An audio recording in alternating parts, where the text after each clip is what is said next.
Hello there, welcome to this edition of Global Business Africa. In the next 30 minutes, we'll make a speed run through all the key business news stories you need to know about from the African continent. From Cairo to Johannesburg, Lagos and Nairobi, we've got you covered. Here's what's coming up. The chocolate maker Cadbury's opts to shut its Kenyan factory in favour of Egyptian imports.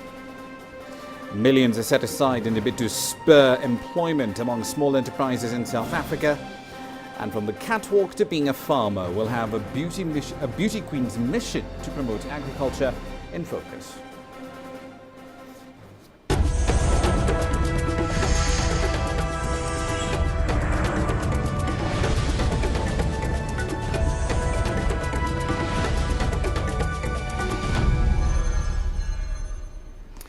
Tonight's bulletin starts in Kenya, where Cadbury's local subsidiary will shut down its manufacturing plant this month as part of a global strategy to squeeze as much efficiency as possible out of its supply chain. Now, the company will cease all manufacturing operations in Kenya. It will only retain the marketing and distribution functions here. This decision makes it the second company to exit Kenya in a week after Eveready announced the closure of its dry cell manufacturing plant in Nakuru on Monday.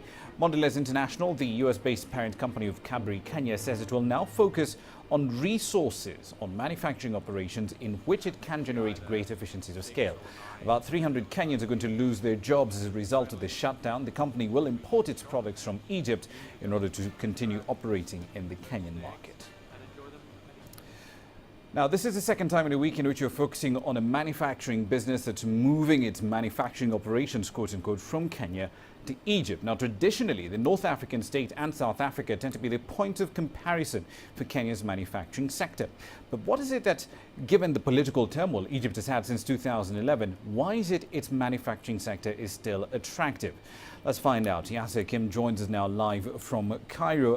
Yasser, is Egypt's relative strength as a manufacturing hub compared to other countries in Africa down to just its relatively lower energy prices, or are there other factors at play as well? No, there are several factors. If you just look at the population, 90 million Egyptians who are known to be high consumers, that's a big market. You've got the geographical location on North Africa, on the tip of Africa, so it's a big source for an open gate for Africa and the Middle East with the different agreements, trade agreements on both sides. Egypt has access to several countries in Africa and the Middle East for any manufacturer there. Like you said, the price of energy is relatively low, even after the rising of prices lately. It's still low. A labor market which is big. It's a huge labor market that could be helpful and cheap as well. It's not an expensive labor market compared to other countries. Egypt already has been an attractive investment hub before the 2011 uprising. Maybe it has lost a little bit of leverage, but it's returning right now, and businessmen see the opportunities in the Egyptian market, especially investment facilities are now being given to investors to come back to Egypt and work again after many of them have left the country in the last 3 years. Indeed. Let's focus on something you pointed out there with regard to labor. This year's World Economic Forum Global Competitiveness Index pointed out that Egypt's labor market does need some reform. Does President El-Sisi have any plans to boost employment by changing laws relating to labor and employment?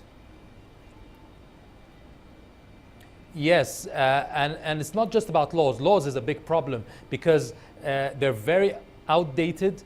A lot of these laws are not good for the worker and even for the investors. Not just about the worker having more rights, but actually investors as well. Especially in the last 3 years after the uprising, there were a lot of strikes, a lot of demonstrations by the laborers. We're talking, and a lot of investors lost money because of that, especially that the laws are more on the laborers' side than the investors, and they have been calling for a change of labor laws.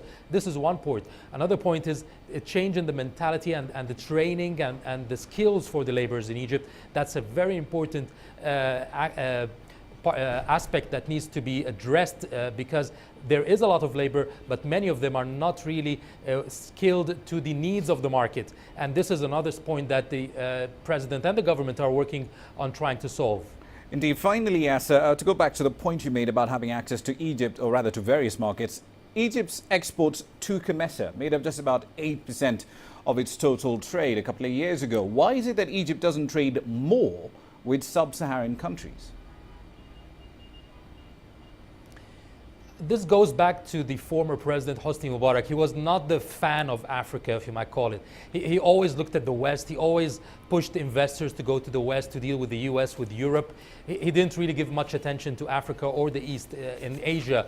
And this is a mistake that many experts say should be really addressed very quickly. And even in the last couple of years, there has been more activity to get investors to move to Africa, to work with Africa, with sub-Saharan Africa in particular, because there's a lot of potential there, a big market in Africa, a lot of trade agreements like the COMESA, there's raw material that could be used, investments in land, in agriculture, and also opening businesses and factories in many African countries. And I think this is the trend in the next few years in Egypt, is to look to Africa rather than to look at Europe and the US. And it will take time, maybe. You can't even measure on the last couple of years in anything, because Egypt has been suffering economically in the last couple of years anyway. So whether Africa or up north, it wouldn't have really much made a big difference. But putting plans for the future, the president said, and the government, that they are planning to concentrate on Africa more than before. Indeed, we'll have to leave it there. That's Yasser Kim live there in Cairo.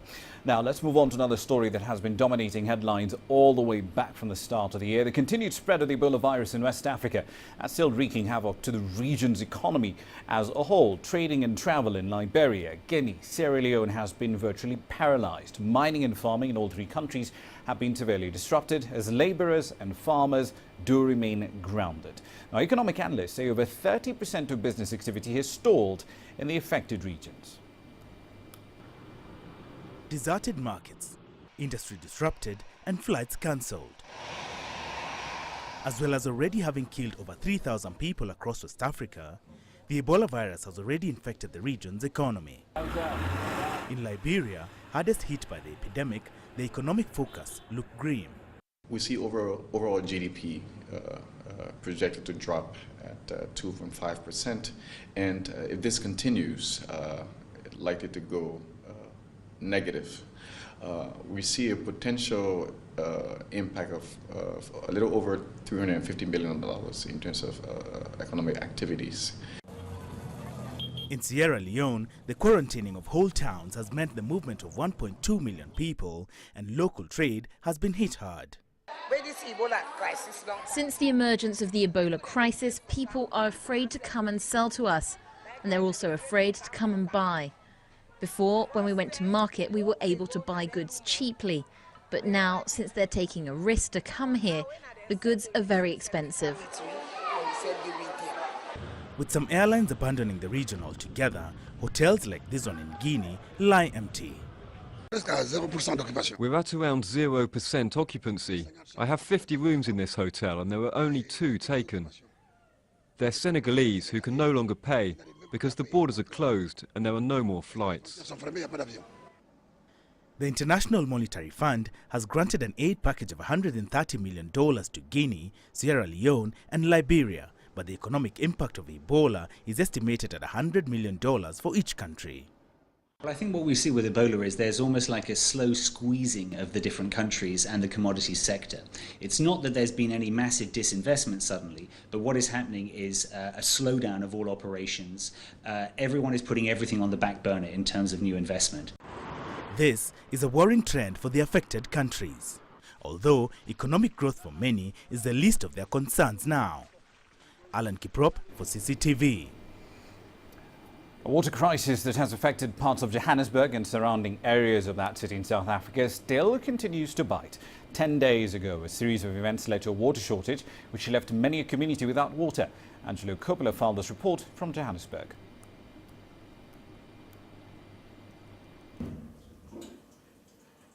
The political leaders in Rand Water Utility Management have been at pains to tell the public that the crisis will be dealt with. On Monday, the minister went so far as to say that water was now being delivered to all areas. This raised some eyebrows. For 10 days, we didn't have a drop of water. So we have to take water out of the swimming pool. We have to buy water to drink. And You turn the tap on every morning and there's absolutely nothing. You cannot believe how horrible it is to have no water. For people who run small businesses from their homes, a water shortage is the last thing that they need. My clients have to use the bucket for the toilets. I paint a lot, and so we're continually running out of water, and it's embarrassing. Rand Water announced last week that they had established a call centre which consumers could phone to check when water would be delivered to their areas.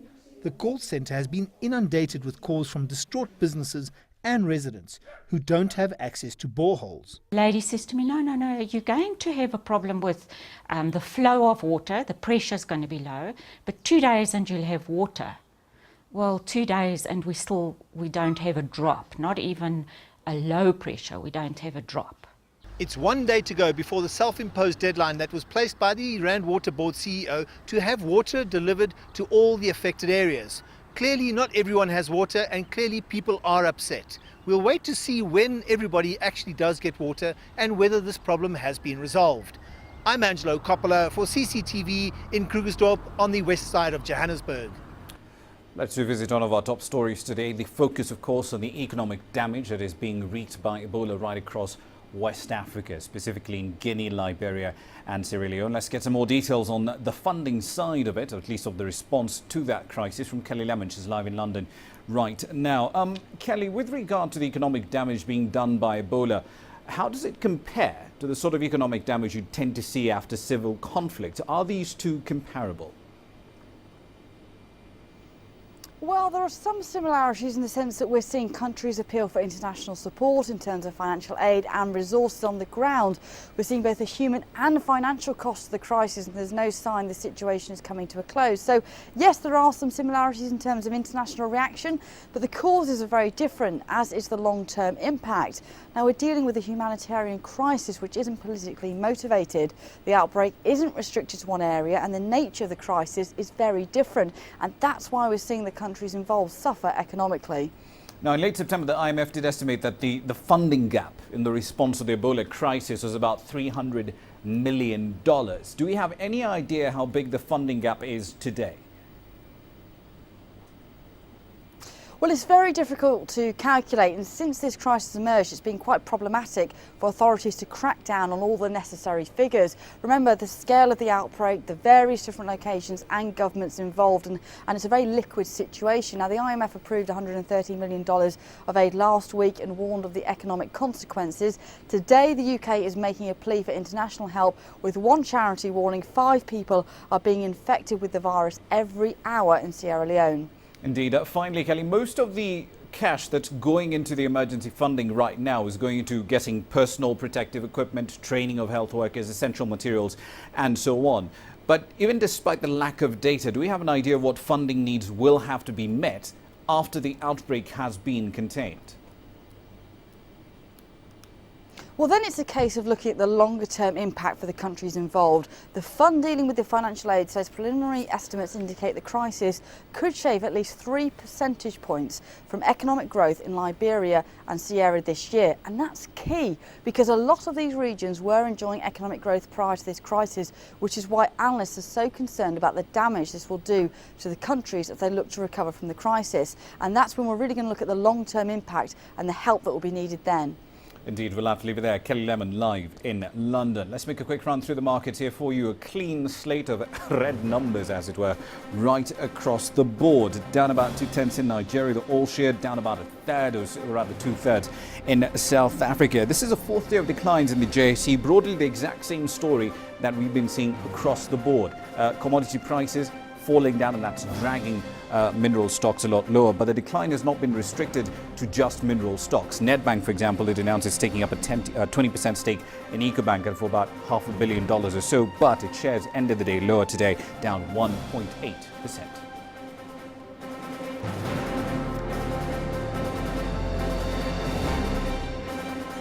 We've got plenty more coming up. Ethiopia is positioning itself to reap from the global tourist market. We'll tell you how. And millions are being set aside to spur employment by SMEs in South Africa. All that and more is coming up. Africa is on the move. It's home to 7 of the world's 10 fastest growing economies. We help you make sense of the fast-changing African business landscape. We take you where the business is happening.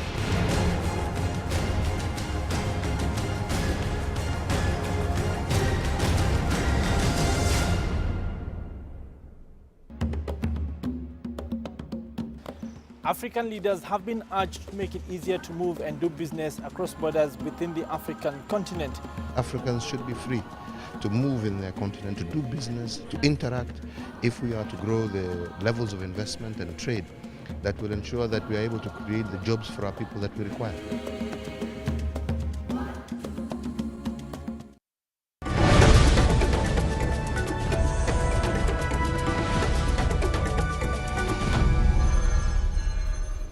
"15 minutes into the hour, you're still watching Global Business Africa. Now, for years, Ethiopia's tourism sector has lagged far behind other African nations. The most recent comparable data from about 2011 show that Africa's most popular destinations, that's Morocco and South Africa, got well over 8 million visitors each in 2011. In the same year, Ethiopia just got over 500,000. 3 years later, however, tourist traffic is slowly growing. Ethiopia is enjoying an influx of holidaymakers thanks to improved infrastructure and upgraded tourism sites. The Horn of Africa nation is also benefiting from playing host to the African Union, the UN Economic Commission for Africa and other international organizations. The country is also a preferred location to host meetings, like the just concluded African Hotel Investment Forum, where more than 500 hotel industry stakeholders participated. What Africa should do is what Africa has been doing in the past. Continue at the internal strength of Africa. Work on developing Africa itself by Africans. The reason is that had it been with the opinion of the outside world, Africa wouldn't have gone anywhere, specifically Ethiopia. Ethiopia has been portrayed as a one-story country. We Ethiopians know better. We have many stories. We have been major setters of civilization in the past. Today, Ethiopians are saying we're going to reclaim our renaissance and we're going to claim back that power. According to the Ethiopian Ministry of Culture and Tourism, visitors to Ethiopia are now growing by 10% in numbers each year. Research shows that tourism's contribution to the nation's foreign exchange earnings could eventually overtake coffee, which has been #1 for a long time. However, the country still has a long way to go to reach the same level as its neighbor Kenya. Despite a spate of terrorism attacks in the country, East Africa's biggest economy still remains one of the most toured destinations in sub-Saharan Africa. Kenya has introduced new strong IT services and mobile payment solutions to attract even more tourists. We can have incentives, but I think mainly it's the ease of doing business that should be very important. Because I can say, yes, logistics also need to be improved, but logistics take much longer. To build a road takes much longer than instituting a reduction in some taxes. Ethiopia has 9 World Heritage Sites and around 50 national parks. Analysts say to maintain the growth momentum in tourist numbers, the government should continue to build more infrastructure that meets the expectations of the industry. Maria Galang, CCTV. South Africa is gearing up for the biggest job creation drive in its history.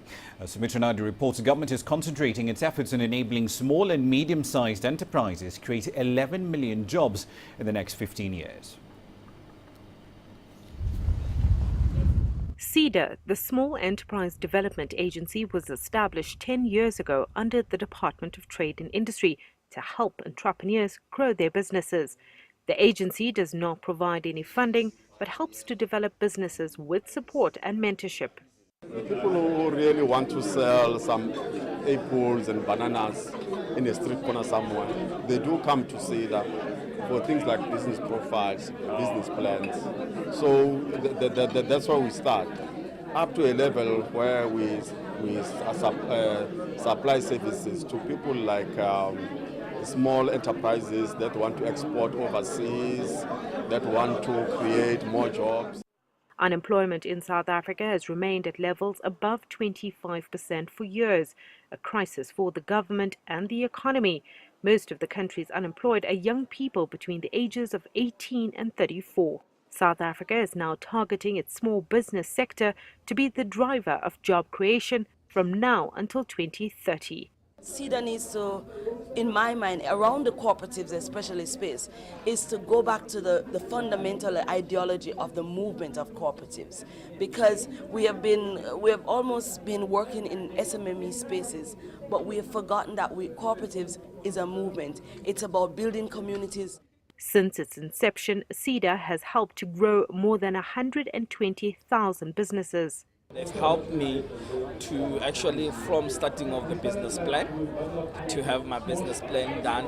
This is 9 years ago. SEDA initially helped me with when I came to them to do my packaging design for me and labels. Got onto the market. I was in a brown paper bag when I approached SEDA, and I've managed now. I'm in Pick n Pay exclusively with my one range, and I'm also exporting with my other range. But it hasn't been enough. With the growing youth population, efforts to grow the small business sector need to be amplified. The opportunities for the young will lie in them taking up the opportunity to become entrepreneurs and have that entrepreneurial culture in order to make sure that they not only improve their lives, but also they contribute to the development of their own country. SEDA will now be working closely with the newly formed Small Business Ministry, launched by President Jacob Zuma earlier this year. We tend, as entrepreneurs, we're looking at the global stage, but in fact, the global stage is looking at Africa. And part of looking at Africa, they want us to value and to sell our things African, with African nuances. So the entrepreneur really needs to be aware of the environment that he or she is sitting in. Because first, it's the environment that will support whatever your product is, so doing things African should come natural. There will also be a big push towards incorporating South Africans that live in rural areas. Women are the drivers of rural economies, and usually with a bit more exposure, experience and support, it's easier to grow that. And there's an opportunity that lies down here. You see it not only in South Africa, throughout Africa. At the same time, if you look at our townships, for instance, there's a lot of entrepreneurial activity in the townships, and there's a golden mine there. 36% of young South Africans are jobless. This is just over 50% of the total number of people unemployed in the country. It's hoped government's renewed efforts will pay off. Sumitra Nadu, CCTV, Durban. Now, for the very first time, Pepsi is introducing a product exclusively through Amazon. The idea here is to expand its footprint on the e-commerce platform and gather data while they're at it. The product is a naturally sweetened soda called Pepsi True. It will be available on Amazon in mid-October this year in 24 packs of 7.5-ounce cans. It will not, however, be available in traditional brick-and-mortar outlets. Pepsi, however, said it plans to eventually sell it in grocery stores. By introducing True through Amazon, Pepsi says it can better assess demand and gain insight into where people are buying it ahead of a wider launch. Industry insiders say this move essentially illustrates how the food and beverage industry is expanding into non-traditional distribution channels. Selling it only on Amazon initially does not allow sampling because you've got to buy it. On the other hand, launching products on Amazon is getting Pepsi and Coke with Surge a tremendous amount of media exposure, possibly more than if they launched them in more conventional ways. And so, one thing, certain things always offset other things. Quick run through commodity prices here for you. Cocoa, of course, is not exactly having a decent day out in the markets today, down by about 2%, give or take. But focusing on the back end, on the production side, it seems there's a bit of a price war going on between Ghana and Cote d'Ivoire. Ghana, of course, raised prices by 63% to about $1,720 a ton for the next season, 2014-2015. Ostensibly, the idea here is to deter smuggling. That's slightly higher than the prices that are on offer in Cote d'Ivoire. We've seen a lot of commodities moving back and forth between those two producers over the last couple of years due to that price differential. Now, as is the case in much of sub-Saharan Africa, unemployment does remain a major problem in Uganda. We've seen one approach to dealing with that in South Africa, but that's more of a macro issue. Let's look at a micro solution. An unlikely ambassador in Uganda is hoping to change the perception that many have of farming as a viable long-term career. A 24-year-old beauty queen has turned her hand to farming, and she hopes many will follow in her footsteps. For Grassroots Tonight, Isabel Nakiria caught up with Fiona Nasaka in central Uganda. She doesn't mind getting her hands dirty. Fiona Nasaka is the reigning Miss Talent in Uganda, but farming is her first love. She rears animals and grows fruit and vegetables at her farm in Kapeka in central Uganda. What really drives me into farming is where the future is seeing Africa, because Africa is going to be the answer of all, probably the whole world in terms of food, because Africa, be it Kenya, be it Uganda, be it Tanzania, most especially here, Uganda, we have the best fertile soils ever. Fiona didn't have a farming background, so knowing what to do at the beginning was a big challenge. We had to plant some seeds which did not grow up. Why? Because they were not planted in a greenhouse. Yet first we planted them outdoor because we didn't have a greenhouse. We didn't have a water system because we are mainly dealing in vegetables and fruits. Yet vegetables need continuous, water. So we really faced a challenge of that. Like, we lost customers, we lost clients because we were not constant. Agriculture makes up around 37% of Uganda's gross domestic revenue, but many farmers practice subsistence farming, growing just enough to feed themselves and their families. Over 70% of Uganda's population is aged between 18 and 35, and many are jobless, but still do not venture into farming. At 24, Nasaka does not regret becoming a farmer and encourages her contemporaries to consider the same path. At this year's beauty pageant, Uganda wants to see contestants promote agriculture skills. The beauty contestants will visit this farm. Nasaka says it will be an opportunity to inspire more females to take up agriculture. Miss Uganda is going to focus on agriculture this year. So why am I saying they are lucky? They're not going to be like us who entered agriculture without any knowledge. They're going to go to the real experts, the farmers who are experts. They tell them ideas, what farming methods they're supposed to do, which kind of crops are on market. And it's a topical concept as for the majority of Ugandans. The agriculture sector is a big part of their livelihood. For Nasaka, her reign as Miss Talent Uganda ends soon, and she's decided she feels much more at home on the farm than on the catwalk. Isabel Nakiria, CCTV, Kapeka, Central Uganda. Let's make a quick run through the currencies here for you. As far as Nigeria's Naira is concerned, it might get a bit of a support from dollar sales by NNPC next week. The Kenyan shilling, on the other hand, is still under pressure. It's pretty much a supply-demand story over here. Plus, of course, add in the fact that you've got dollar strength on the other side of the equation. But that's it for this edition of Global Business. You know the usual drill. Feedback to Global Business Africa at cctv.com. Facebook and Twitter is your constant stop for any news that you don't see while we are not on air. We'll see you in 23 hours. I'm Raman Yang. Thank you for your time.